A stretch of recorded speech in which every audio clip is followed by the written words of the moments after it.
if the price earnings multiple is, say, I don't know, 20 or 25, something like that, that would mean a $20 trillion market cap from Optimus alone.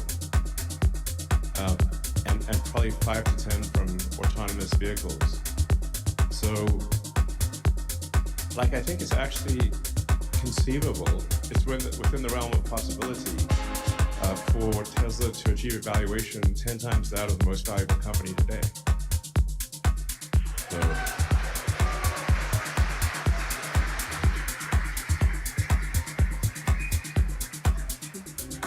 So when I say this is like we're starting a new book, I mean, it's going to be the best book.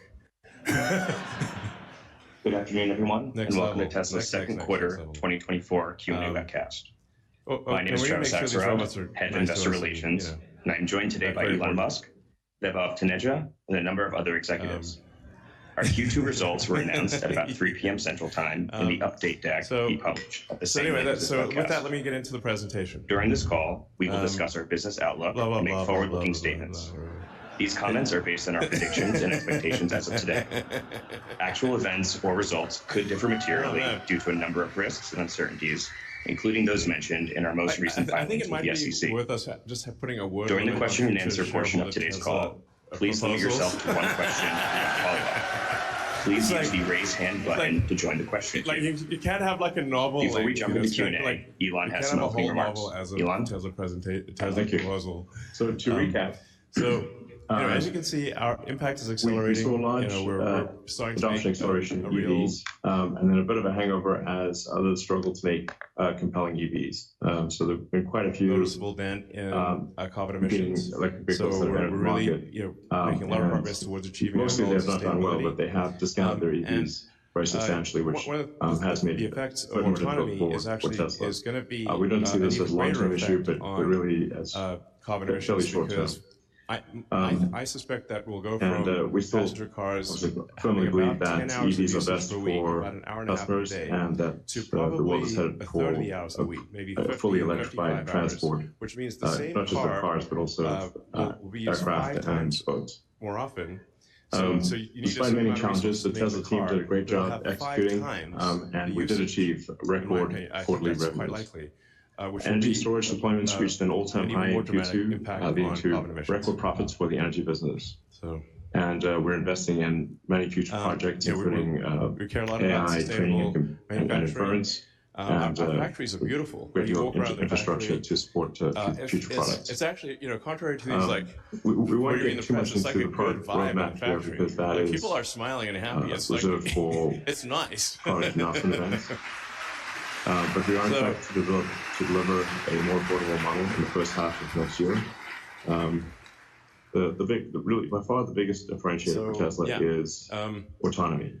We do care. In addition to that, we have scale economies and we're the most efficient electric vehicle producer in the world. Perfect, but we do care a lot about doing the right thing.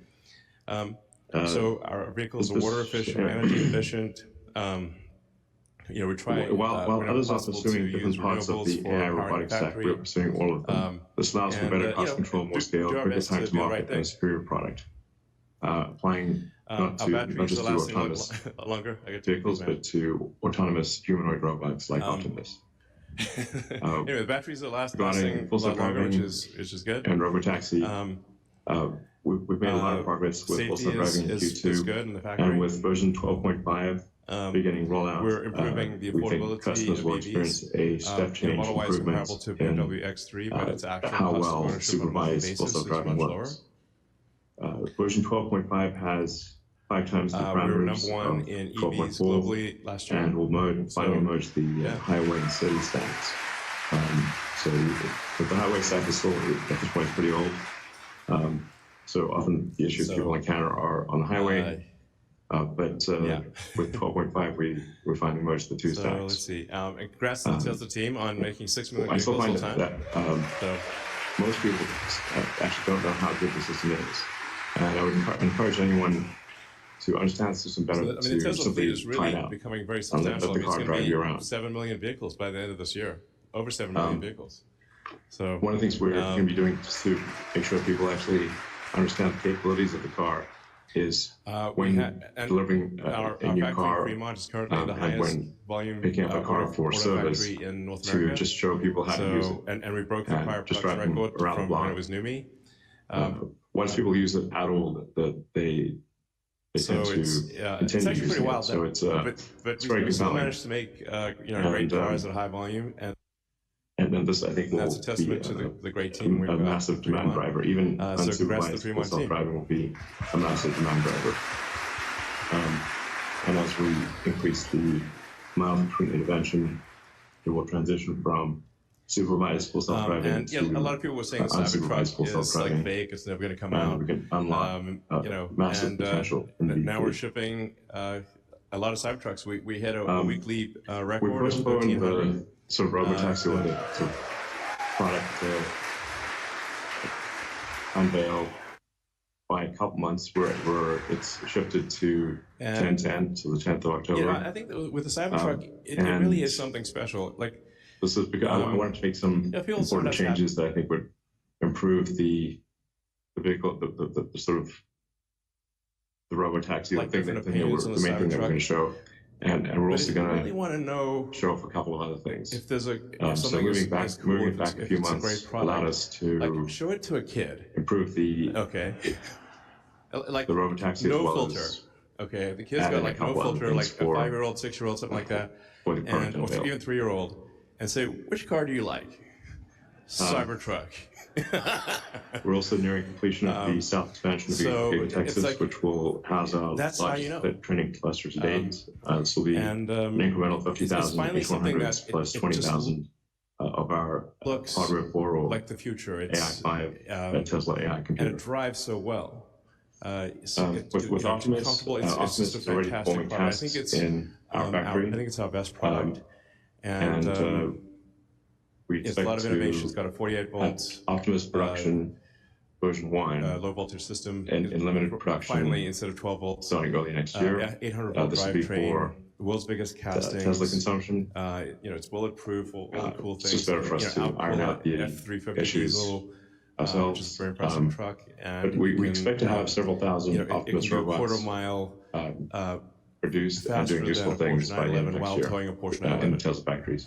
And then in 2026, ramping up production quite a bit. And at that point, we'll be providing Optimus robots to outside customers. There'll be production version 2. If you think about it, like how often do companies for the energy business, make this is growing that move faster your than heart? Anything else. This that is are really special. We're really it's so rare. Demand constrained rather than production constrained. Yeah. So we're ramping up production in our U.S. factory as well as building mega factory in China.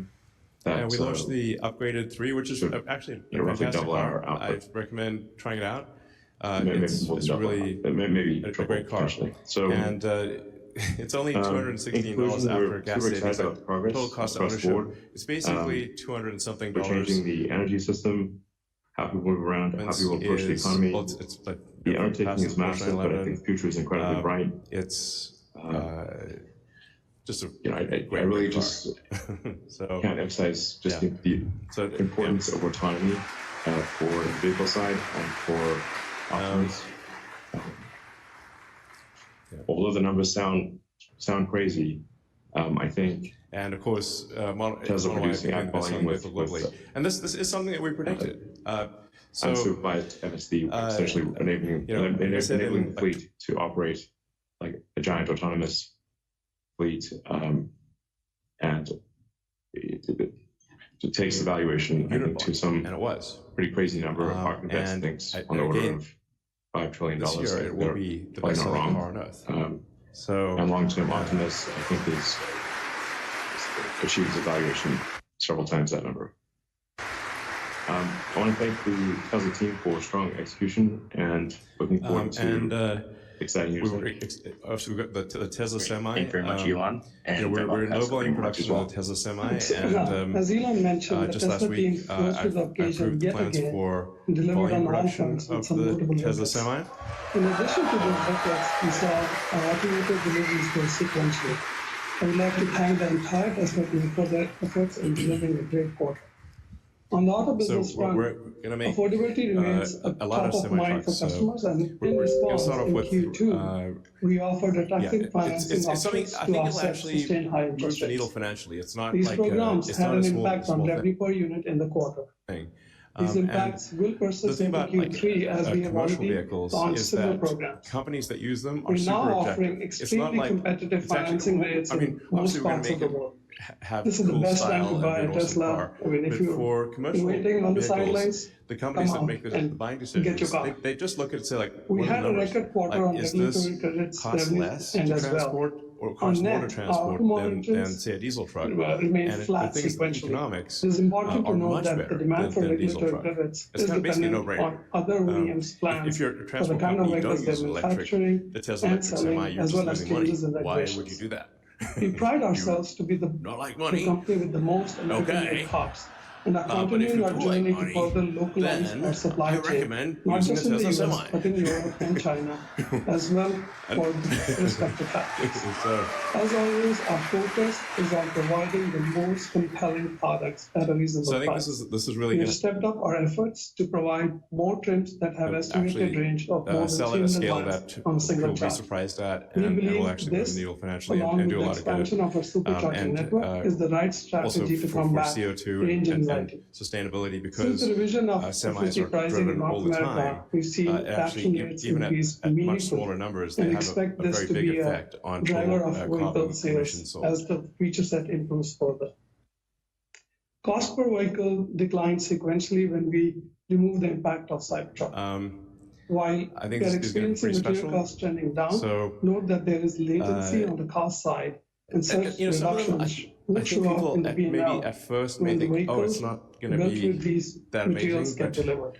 just wait. Additionally, as It we will get be. into the second half of the year, it is important to note that we are still ramping Cybertruck and Model 3, and are also getting impacted by varying amounts of tariffs on both raw materials and finished goods. While our teams are working feverishly to offset these, our supercharge network unfortunately, it is may have an impact on the continuing to cost in the near term. You know, We rumors previously of the death talked of the about the supercharger are potential greatly of the energy exaggerated. business, and now feel excited We are in that the fact foundation that was laid continuing over to time grow is the bearing the supercharge expected network results. significantly. In fact, this Energy year I storage think we'll deployments put more than doubled, deploy more with contribution not superchargers just this year from that are Megapack but also actually Powerwall, working resulting in record than revenues and the rest of profit industry for the energy combined. business.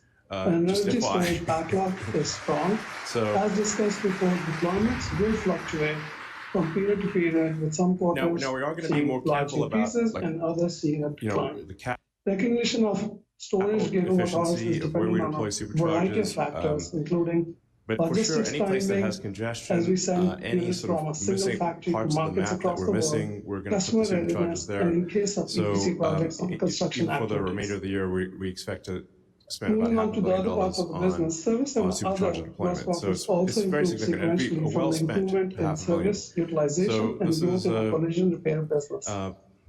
you know, it's a The lot. impact of our recent reorg is reflected in restructuring and other on the income statement. So, Just to level set, this was is about actually not showing a bunch of new $622 markets that million will be of charge, opening up which got later recorded this in year the and period. next. So And we're obviously I want people to Tesla to remember be that we worldwide, called it out separately on and the there's a lot of financials. countries that we Sequentially, our have operating expenses, excluding 0 to very few surcharges, Teslas, and we reduced obviously despite we an want Tesla increase in everywhere. spend So for AI-related there are a lot of new activities markets that and we're higher going to legal open and other up costs. later this year and next. On the capex front, while we saw a sequential decline in Q2, We're also we opening still the expect supercharger the year to be superchargers to over other 10 billion in companies. capex as we With increase our the spend to bring a 50 kg that's GPU the cluster adapter online. to the old This new cluster will somewhat immensely clunky increase our connector. capabilities to scale FSD and other AI initiatives. But We reverted our goal to and positive enabling them free to have cash flow of access to 1.3 the Tesla billion in supercharging Q2. network This because was we think despite it's better to do that than to restructuring create a payments walled being made in garden the that quarter, inhibits and we EV ended growth. the quarter with over 30 billion of cash and investments. Once again, we've begun the journey towards the next phase for the company, with the building blocks being There's placed. a bit of latency It will here. take some time, but will be a rewarding experience for everyone involved. Once again, I would like to thank the entire Tesla And we're also team for innovating their a lot in battery production with the Great. 4680. Thank you very much, Bob. Now let's go to investor questions. And the first question it's a what hot is the problem, status on like the Roadster? there are entire companies that just make with respect to the battery Roadster, cells. we've That's all completed they most of the do. engineering, But we're making good progress. Like all the Cybertrucks that you see use the Tesla 4680 cell. But we expect to be in production for us for next year. We have a clear path to the 4680 being, it'll be something special. We think, probably the most competitive cell. From a manufacturing efficiency standpoint. The next question is about timing of robotaxi event, which we've already covered. Absolutely. But We'll go to the it is next a hard question. problem, I have to say. When do you expect the first There's quite a lot of brain damage required to be good at cell manufacturing. It's like a brain damage really just a question when we expect the first, or when can we do unsupervised but I think full self-driving? it does give Tesla resilience in the face of if there are changes in the it's difficult, obviously, geopolitical situation my somehow. Predictions on this have been overly optimistic in the past. Like it's good to have some independence in cell manufacturing. I mean, based on the current trend, it seems as though we're making steady progress, and we also have the cathode refinery, which you can see behind the main factory. So you can sort of see in the picture there. Access to humans that you could do. That's a cathode refinery, and then we've got the lithium refinery in South Texas. We cannot do it next so we're just making sure we've kind of got the pieces of the puzzle. Seems highly probable to me based on point simply plus the points of the curve. If you were to look at sort of a video of how Tesla does, say, cathode and lithium refining, and how the rest of industry does it, it's night and day. I mean, you can sort of eat off the floor next year. In the Tesla refinery, and I would not recommend doing so in the others. So thank you very much. It's really our third question is: Cybertruck is an iconic product that wows everyone who sees it. Do you have plans to expand the cyber vehicle lineup to a cyber SUV or cyber van? More than I think we want to limit product announcements to when we have a specific product announcement event rather than earnings calls. Great, thank you. Our next question is, what is the current status of 4680 battery cell production, and how is the ramp up progressing? 4680 production ramped strongly in Q2, delivering 51% more cells than Q1, while reducing COGS significantly. We're also on track to. We currently produce more than 1,400 Cybertrucks on 4680 cells. So that we'll continue to ramp output as we drive costs down further towards the cost parity target we set for the end of the year. So we've built our first validation Cybertruck with dry cathode process made on our mass production equipment, which is a huge technical milestone, and super proud of that. We're on track for production launch with dry cathode in Q4, and this will enable cell costs to be significantly below available alternatives, which was the original goal of the 4680. So we're ramping up production of the Powerwall 3, which is Thank you very much. The next question is, any update on Dojo? Level, the Powerwall 3, it usually takes about... So Dojo, I should preface this by saying I'm incredibly impressed by NVIDIA's execution and the capability of their hardware. Iteration 2 of Megapack is and what we are seeing is that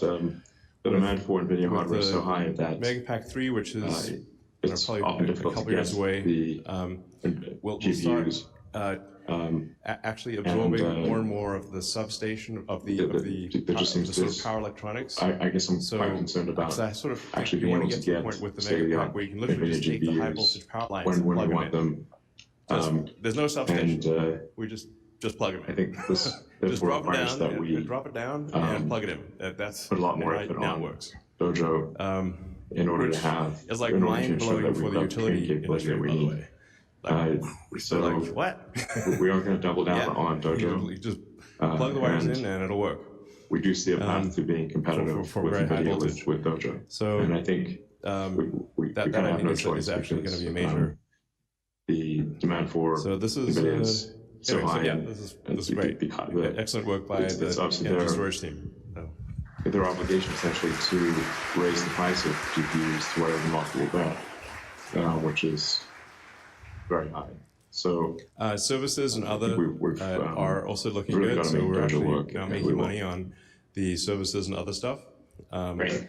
So the next question is what type of accessories will be offered with Optimus? So let's see. There's and Tesla's obviously way more than a car company. Robot. We with do a lot of intelligence. software at Tesla. So it's like saying what kind of accessories we offer really human. Roughly half of it, it's a very really huge intent to be able percentage to of the engineering we do is actually software be engineering. backwards compatible with human tasks. So Tesla's, it would, I'd say as much as software use any company as accessories a that hardware human company. would use. This is a very big deal because car companies are not software companies normally. So this matters a lot. The next question is, do you feel you're cheating people out of the joys of owning a Tesla by not advertising? The power walls, the solar. We're doing some advertising. Obviously for AI and I'll say something. Fundamental belief is that you need to be providing the best product at a reasonable price to the consumers. Also writes a lot of software Just to give you a fact, in US alone in Q2, over 2/3 of our sales were to deliveries were to people who had never owned a Tesla before. And which is incredible. We spent money on advertising and other awareness programs, and we have adjusted our stuff. We're not saying no to advertising. So this is a dynamic play, and we know that we have not exhausted all our options, and therefore plan to keep adjusting in the later half of this year as well. And Tesla is also the leader in real-world AI. Thank you very much. The next question is on energy growth, which we already covered in opening remarks. So we'll move on to the next one. Tesla's ahead of what is the updated timeline for Giga Mexico, and what will be the primary vehicles produced this year? Software. Actually, taking in video. Well, we currently decisions based on video. Giga Mexico. I think no one is even close. Where things stand after the election, and it's getting better. Trump has said that with each passing month, tariffs on each vehicles produced in Mexico, so it doesn't make sense to invest a lot in Mexico if that is going to be the case. So we kind of need to see where things play out politically. However, we are increasing capacity at our existing and it's also worth noting that Tesla is actually pretty good at chip design. So I should say that the AI inference chip taxi that was designed by Tesla that's in cars will be produced here at our Hardware 3 AI inference Texas. Cars made in over the past. All right, thank you. Sorry, as will Optimus. Here have the Hardware 4 towards the end of next year for Optimus production version 2, which the high volume version of Optimus will also be produced here in Texas. Because it's really Great, thank you. Just a couple more. There's still actually is Tesla still in talks with an OEM to license FSD? From NVIDIA or from there are a few major OEMs that have expressed interest in licensing that is better than Tesla what we have. Tesla Full Self-Driving. And I suspect there will be more over time, but we can't comment on the details of those discussions. So we started. Thank you. And the last one, any updates on investing in XAI and integrating Grok into Tesla software? And have the best real-world AI software and the best AI inference chip in the world. Quite a bit from XAI. It's been actually helpful in advancing full self-driving. A big deal. And in building up the new Tesla data center. With investing in XAI, we need to have a shareholder approval of such investment. I mean, right now, all the cars are actually training. I'm certainly supportive of that if shareholders are. We have Hardware 4 and Hardware 3 in emulation mode. So I think that there are opportunities to integrate Grok into Tesla software, yes. Later this year, we'll actually bifurcate, continue working on Hardware 3. Thank you very much.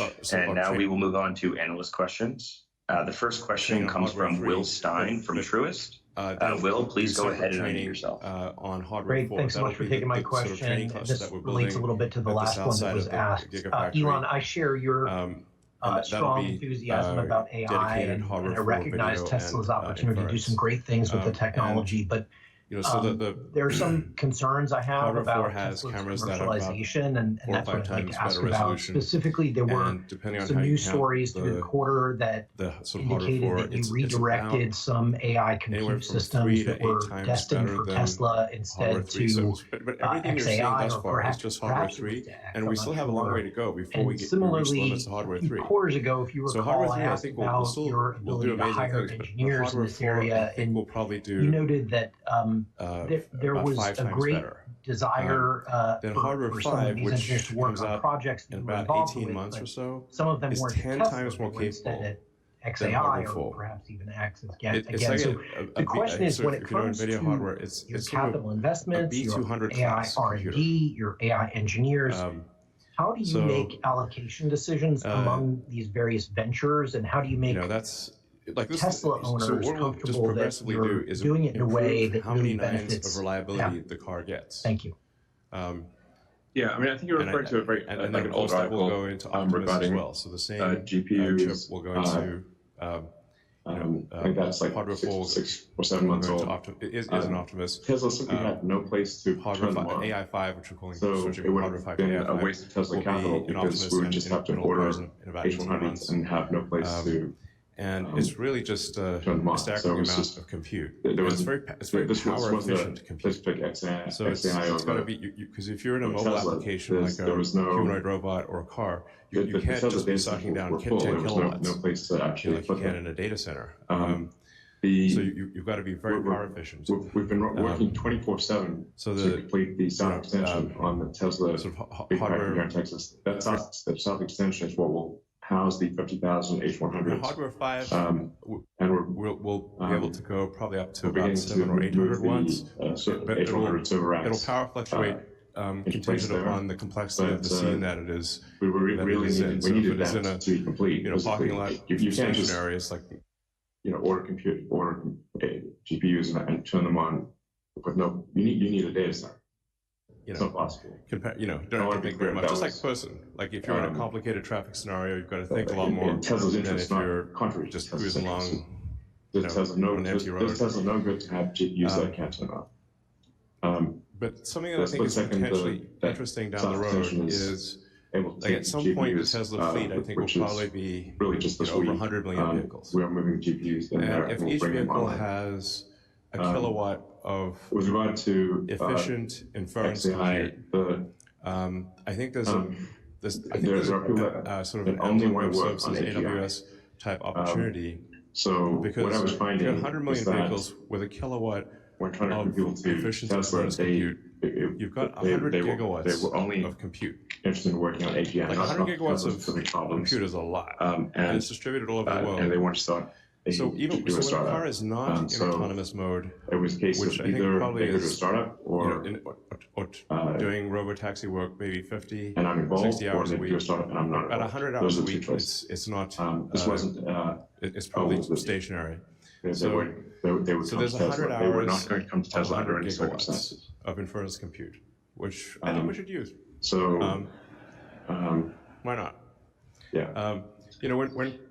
When people looked at Amazon, I would even add as an online bookseller, AI is a broad spectrum, and there are a lot of things which we are focused on. Like this incredible place where you can buy anything, and also Optimus. But there's the Amazon other Web Services, spectrum like, they got all these AI computers which we're not working that only really see that's peak the usage kind of work sometimes. Other companies are trying to do, in this case XAI. So what are they going to do when it's not peak you have usage? to keep that in and sometimes mind. Amazon servers are down like 10%. So that's when they said, well, let's do Amazon Web Services. Yeah, and then Amazon Web Services became more valuable than the entire rest of Amazon.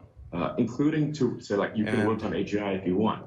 And they I think there's some kind of opportunity there that's pretty significant for Tesla down the road. I really appreciate that clarification. If I can ask one follow-up, nobody's really factoring that in. The new vehicles that you're planning to introduce next year. I understand this is not the venue for product announcements, but when we think about the focus, I've heard on the one hand that the focus is on cost reduction. On the other hand, you also said that the Roadster would come out. Should we expect that is not the limiting factor. In fact, the limiting factor right now is that similar to the amount of miles between interventions is so long that it takes quite a while to figure out which version is better than the other version. Some other variability in the form factors. Should we expect that to be a significant part of the strategy in the next year? If you start getting to like thousands of miles between interventions, or you like 10,000 miles, I don't want to get into details of product announcements. Then well, the average person only drives about 10,000 miles a year. And if it's in an urban environment, if you start announcing and the average speed is 20 miles an hour, sales. I mean, so our professional test drivers get pretty bored, frankly. They're like, okay, I drove all week, and there was no intervention. Like the highlight of the week would be like, yes, an intervention, finally. Great. The next like question comes from Ben Callow from Baird. So this is where actually having a giant fleet is extremely important because we can deploy when we think about revenue contribution FSD and with energy and run it in so shadow quickly, mode and see how Optimus well on it the phone, performs. how do we think about the overall segments longer how term? the human drives the car. Do you think versus that auto the revenue new will fall self-driving below world, 50% and then of your analyze overall that delta revenue And then my shadow follow-up mode, is the just on shadow the last knows, call you talked about doesn't know. distributed As the case may compute be. on your new hardware. And then be able Could you to just update assess, us and talk a little bit by more getting about that, the billions of timeline miles, for it, and how very you would quickly, reward customers for with letting the you giant use their, fleet. Like that, their basically, compute power that in their data cars? engine Thanks. is incredibly helpful. Like, actually, I mean, it's as I've not said a few possible times, to solve I the think self-driving the long-term problem without having millions of value vehicles of on the road. Optimus will exceed that of everything else that Tesla combined.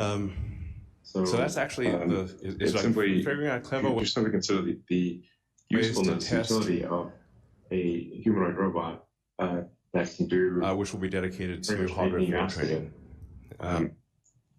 in. I think everyone on Earth is going to want one.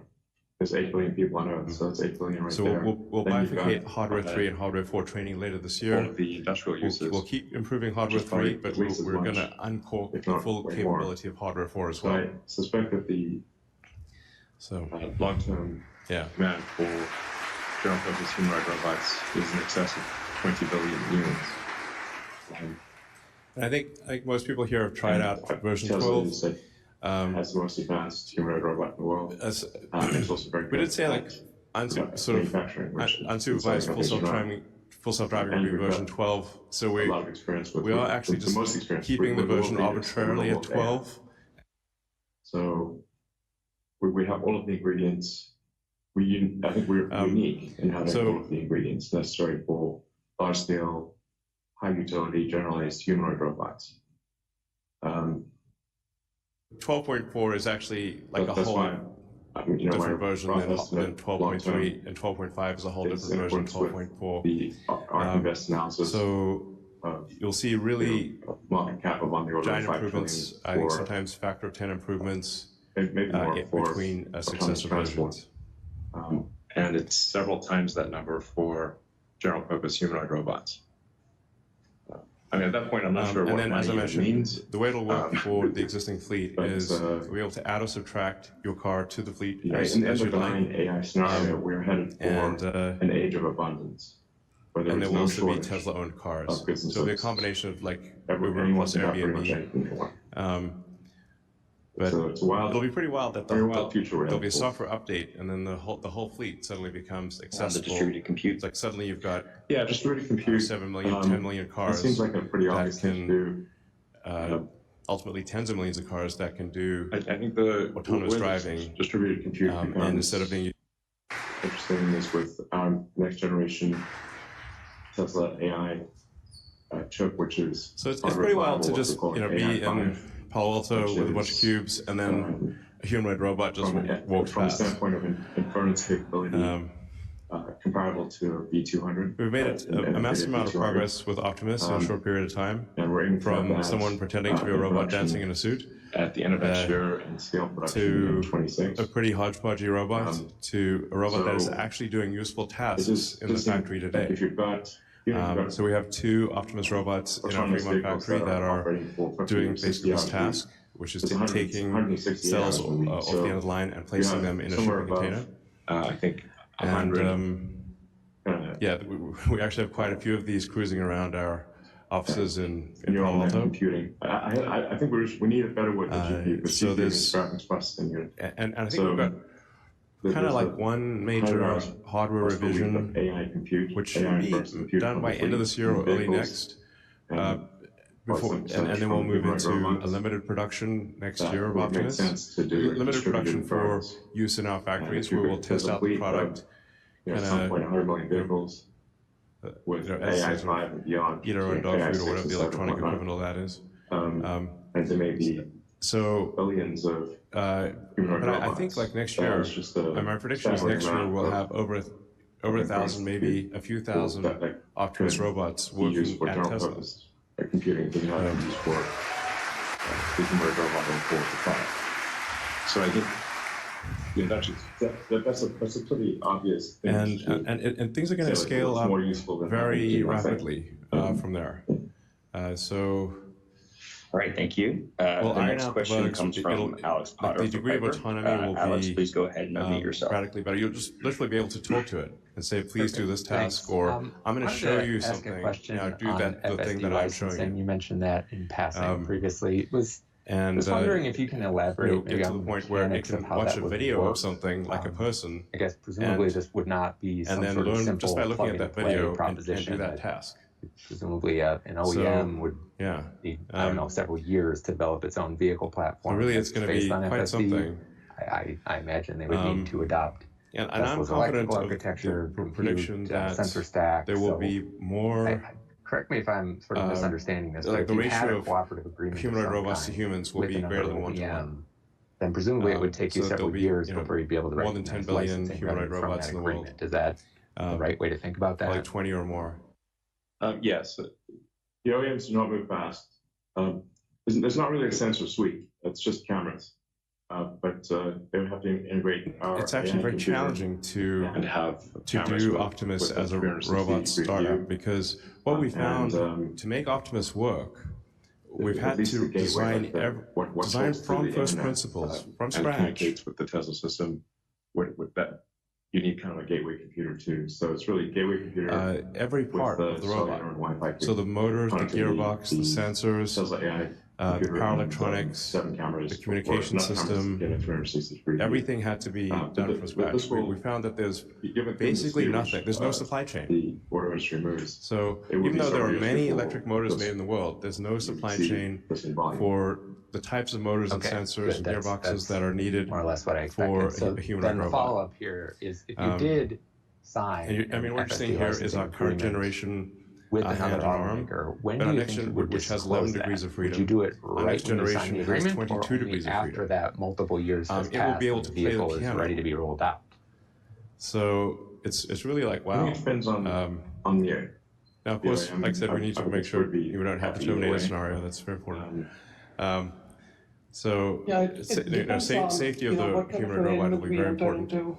A lot of those things but because it requires so much ground-up designing every motor, gearbox, sensor, power electronics from scratch, it's very hard for a startup to, if not impossible, for a startup to replicate that. But at Tesla, we have the world's best electrical engineering. Some OEMs will do this. I think we've got the world's best mechanical engineering for gearboxes not if it's like 10,000 and for electric motors, power electronics. All right, thank you. We have the resources to do that. The next question applies comes quite from well. Dan Levi from Barclays. And then you also have to have Dan, please go ahead and unmute yourself. The brain. You need Hi, good evening. You need a power efficient inference computer, First, I wanted to which start we've got with for the car. question We'll on be Shanghai. using You Optimus. leverage Shanghai AI, as an export the center. best real world AI. Really do Tesla's the best real world AI. sense. So you need all of these. Maybe you can just You need a give very us strong hand of sense cards of in how order to the strategy changes, make if at all, a compelling given, robot. And the then you also implementation need of to be tariffs very in good Europe. at scale manufacturing. Also, to what extent, So in order to have the robot not cost like hundreds of thousands of dollars, in order to make it cost like $10,000 or $20,000, actually need to design for manufacturing and be very good at manufacturing. I think I covered some part of it in my opening remarks. In my experience, prototypes are easy compared to volume manufacturing. Prototypes are easy, production is hard, relatively speaking. So Tesla has the production capability, it has the engineering capability, and it has the AI hardware and software capability. In our individual examination in the first round, they did pick us up in the even the most second round. Optimistic estimates they that I've seen our for factory, Optimus, we worked with them, provided them all the information. Optimist. As a result, we are adjusting our import strategy out of China into Europe. Undercount the magnitude of what this one other robot will be able to do. In Q2 itself, we started building right-hand Model Ys as I said at the beginning of the Berlin, and we also presentation, delivered it in UK. I agree with the Arkenbest analysis that we're adjusting as autonomous needed. Transport is called sort of a $5 to $7 trillion market cap situation. Optimus, I think, is a 25, and literally $25 trillion market cap situation. What is the best alternate in that? Just on the examination by the European authorities, like I said, we cooperated with them well. We are confident that we should get a moving very fast down that road. We're going to make it happen. For now, but this is literally one way, and we are adjusting as fast as we can with this. It is. I would also add that, I guess with that, we can go to Q&A. Because of this, you've seen the impact that Berlin is doing more imports into places like Taiwan, as well as, UK I just mentioned. So it will keep changing, and we will keep adapting as we go about it. Great. Thanks. Yeah, thank you.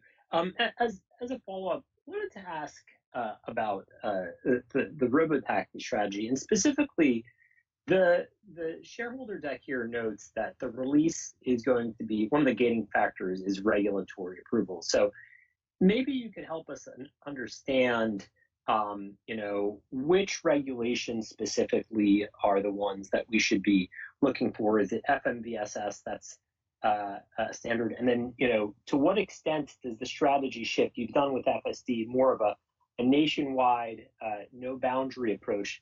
Is the robotaxi approach one that's more geofence, so to speak, and is more driven by a state-by-state approach? I mean, our solution is a generalized solution, unlike what everybody else has. If you see it like Waymo and whatnot, they have a very localized solution that requires high density mapping. It's quite fragile. So, that their ability to expand rapidly is limited. Our solution is a general solution that works anywhere. It would even work on a different Earth. So if you rendered a new Earth, it would work on a new Earth. So there's this capability. I think in our experience, once we demonstrate that something is safe enough or significantly safer than human, we find that regulators are supportive of deployment of that capability. It's difficult to argue with if you've got a large number of, if you've got billions of miles that show that in the future unsupervised FSD is safer than human. What regulator could really stand in the way of that? They're morally obligated to approve. So I don't think regulatory approval will be a limiting factor. I should also say that the self-driving capabilities that are deployed outside of North America are far behind that in North America. So with version 12.5 and maybe the 12.6, but pretty soon, we will ask for regulatory approval of the Tesla supervised FSD in Europe, China, and other countries. And I think we're likely to receive that before the end of the year. Thank you. Which will be a helpful demand driver in those regions, obviously. Thank you. Just to add to that, Travis, in terms of as Elon said, in terms of regulatory approval, the vehicles are governed by FMVSS in the US, which is NHTSA, which is the same across all 50 states. The road rules are the same across all 50 states. So creating a generalized solution gives us the best opportunity to deploy in all 50 states reasonably.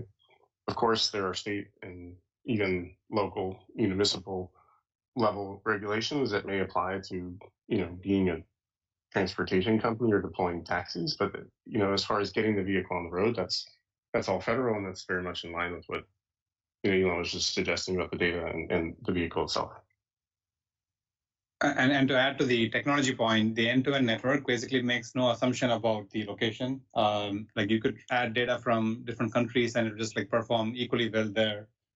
There's almost close to zero US specific code in there. It's all just the data that comes from US.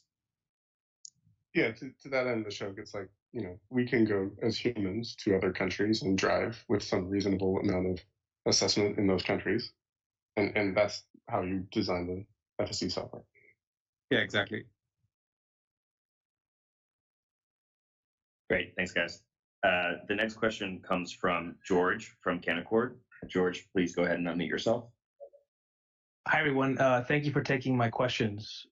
Maybe just to expand on the regulatory question for a second, and I could be comparing apples and oranges, but GM canceled their pedalless, wheelless vehicle.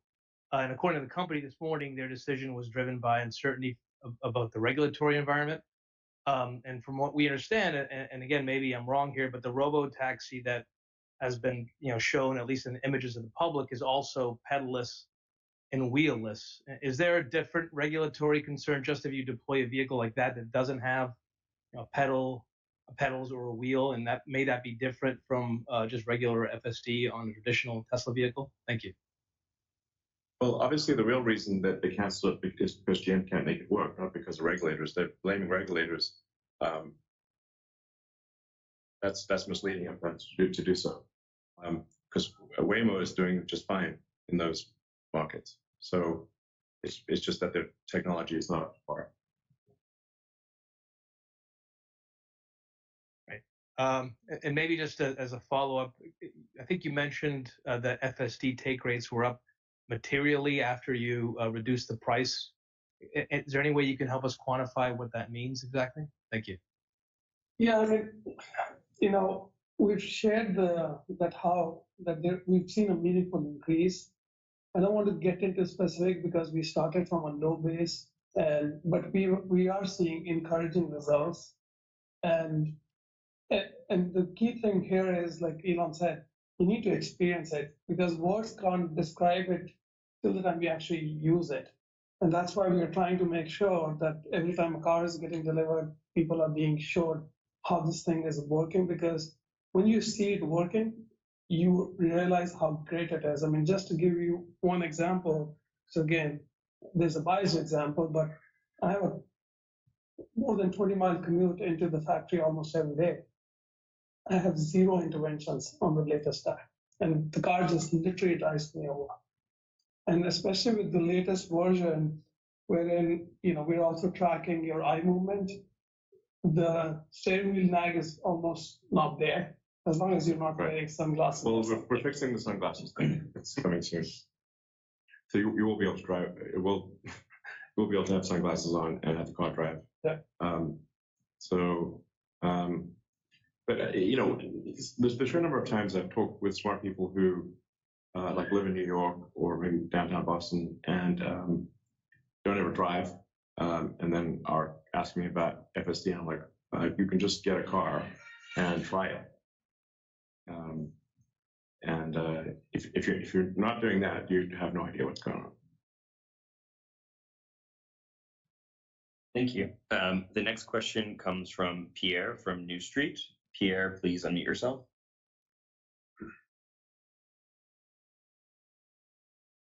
Hey guys, thank you for taking my question. So it's on robotaxi again, and I completely get it that with a universal solution, we will get like regulatory approval. We get there eventually, clicking up miles and compute, etc. And my question is more, how you think about deployment?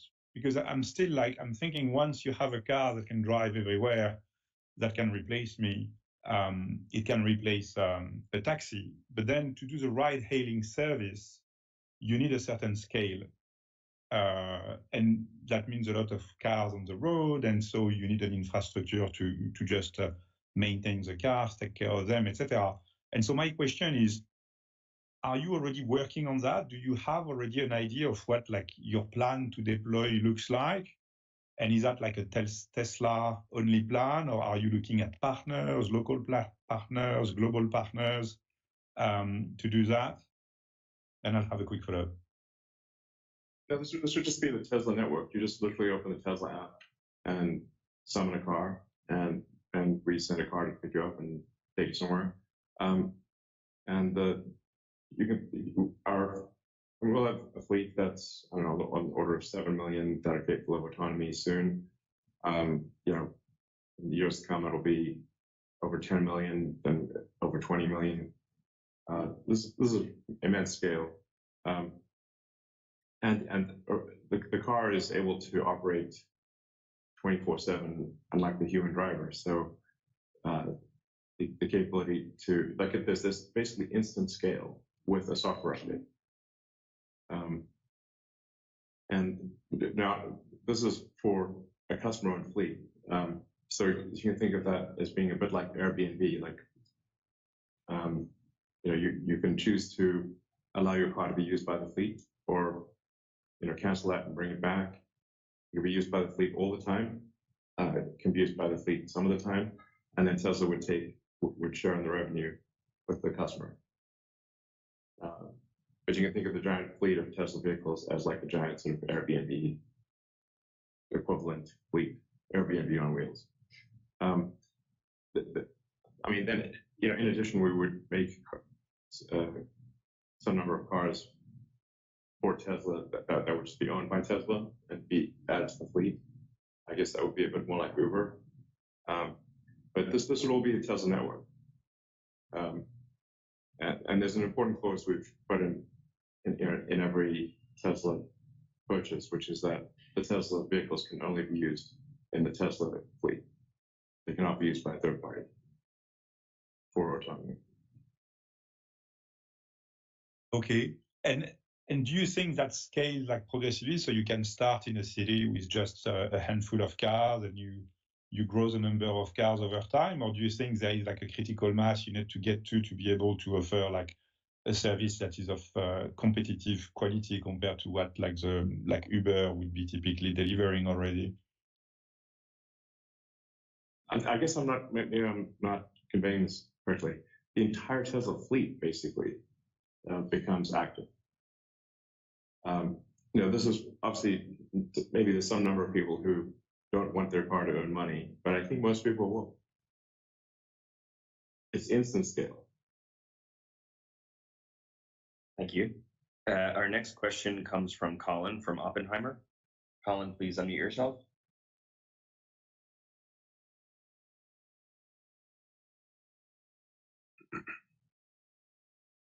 Sorry about that, guys. I've got two questions around energy storage. With the tight supply and the stationary storage, can you talk about your pricing strategy and how you're thinking about saturation in given geographies, given that some of these larger systems are starting to shift wholesale power markets in a pretty meaningful way quickly? So we are working with a large set of players in the market, and our pipeline is actually pretty long, and there's actually a long end in terms of where you enter into a contract to where delivery starts happening. And so far we have good pricing leverage, and I'll have Mike chime in on this too.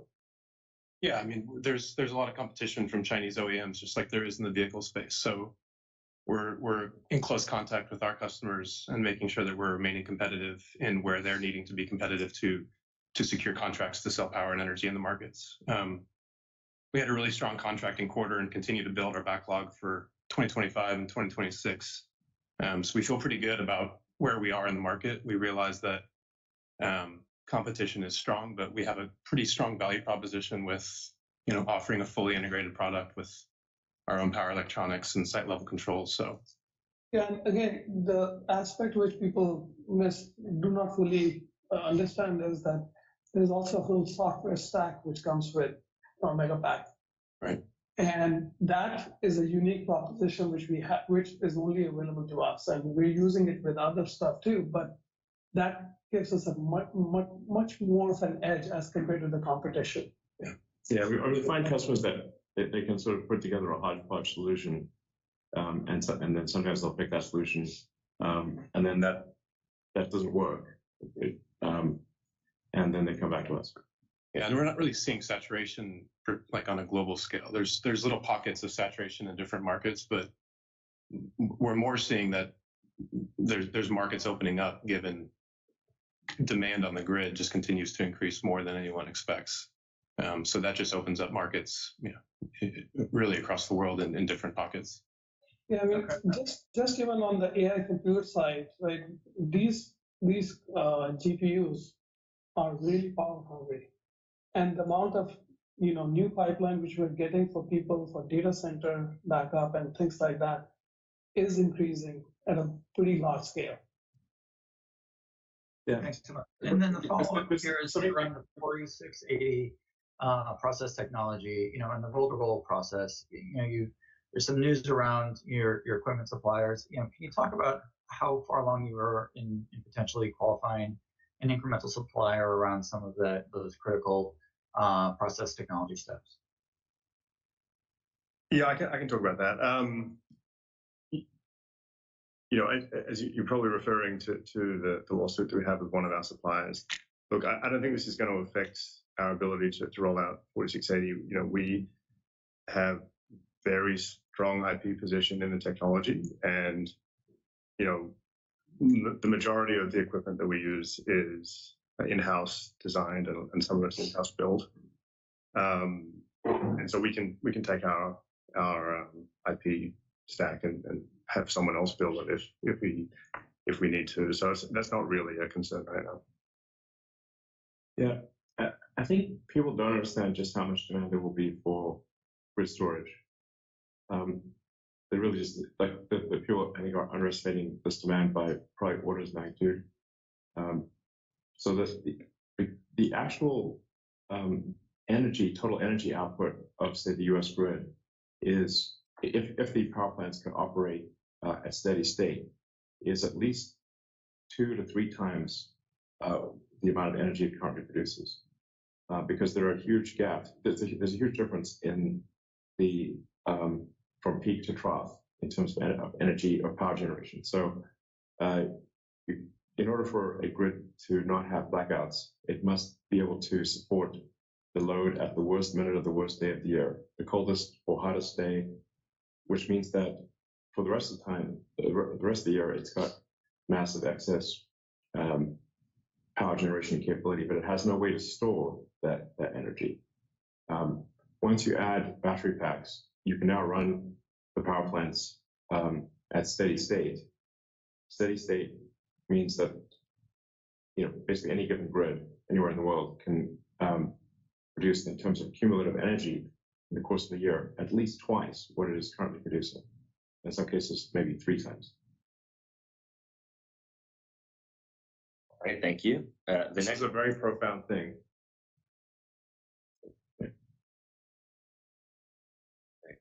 Thank you, Elon. The next question comes from Colin Langan from Wells Fargo. Colin, please unmute yourself. Oh, great. Thanks for taking my questions. Do you hear me?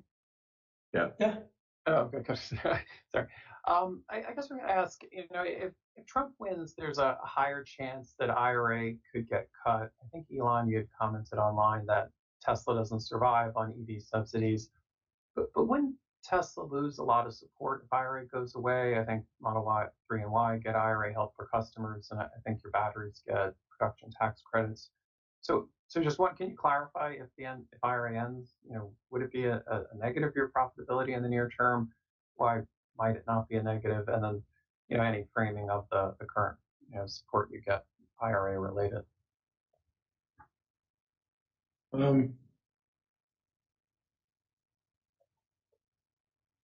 I guess that there would be some impact, but I think it would be devastating for our competitors, but and it would hurt Tesla slightly.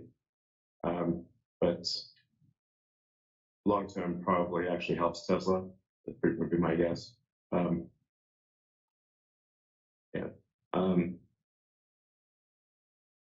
and I've said this before on these calls.